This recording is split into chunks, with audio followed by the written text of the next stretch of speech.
Well, good evening there, folks, and welcome to another episode of 162 Times, your daily baseball recap and preview show. I'm your host, Daniel Turner. Sure is good to be with you here on a rainy Tuesday night in Ottawa. It was hot and humid up till about 30 minutes ago, and then it broke. And now the rains are coming down hard. You can maybe even hear that outside. Nice eastern Canadian summer rain. Falls hard and heavy for a little while and then will go away, most likely. Although this summer we've had weird torrential rain that's lasted forever. Anyway, enough about the rain. Let's talk about people who've been making it rain. Last night, Mariners faced off first game of 3 against the Tampa Bay Rays at T-Mobile in Seattle, where they are a decent team. It was a Bryce Miller Ryan Pepio affair on the hill. Mariners win 5-1. Move to 67 and 65. 3-1 in the Dan Wilson era. Way to go, Dan. Rays dropped to 65 and 66. Fourth in the AL East for the Rays. Second in the AL West for the Mariners. Bryce Miller got his 10th win of the year. 10-7 now with a 3.23 ERA. Pepio dropped to 7-6 with a 3.61 ERA. 2 hits for the Rays, 1 run, 1 error. 7 hits for the Mariners, 5 runs, no errors. How about that? Bryce was great. 7 full innings, 2 hits, 1 run, 10 Ks, tied a season and career high. 1 homer given up. He threw 91 pitches. Pepio went 6 innings, 7 hits, 5 runs, 2 earned. Only 2 earned runs, that's right. 1 walk, 6 strikeouts, 2 homers. They used Ramirez out of the bullpen, who pitched 2 innings, struck out 2.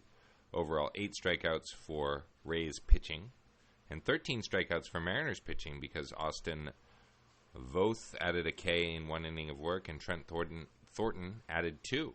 So a really solid night by the Mariners pitching. Hams were also 2 for 7 with runners in scoring position, left 2 on base. Pretty solid outing overall. In terms of your scoring, Josh Lowe got it started with a big home run off basically the one bad pitch that Miller made all night. Crushed it, 1-0, his 8th of the year. But bottom of 2, Jorge Polanco got one back by smacking a drive of his own off the bottom of the right field foul pole, his 13th of the year. Polo, 1-1. Then bottom of 3, big Randy Arozarena against his former team with 2 men on because of a Jose Caballero error with 2 outs. Ball got right under his glove at third.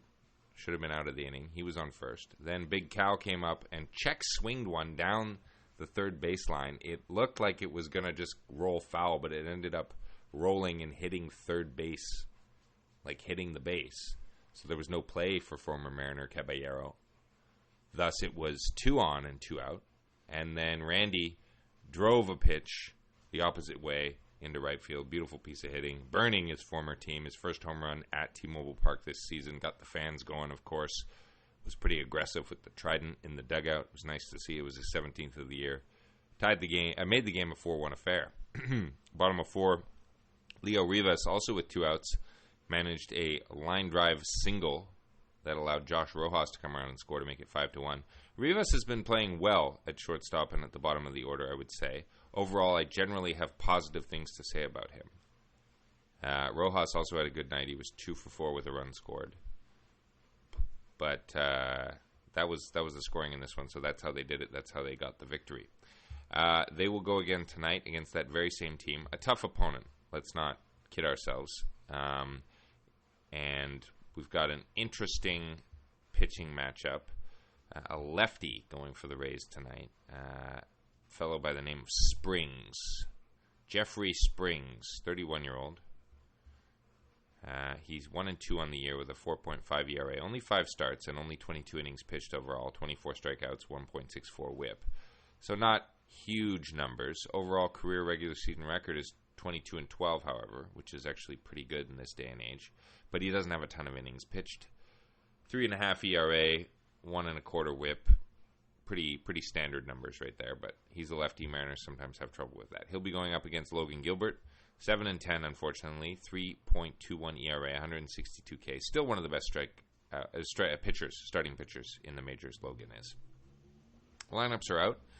So Logan will face Yandy Diaz at first, Caminero at third, Lowe in left, Morel DHing, Caballero at second tonight. Walls will play shortstop, DeLuca in right, Siri in center field, and Jackson will be behind the plate for the Rays.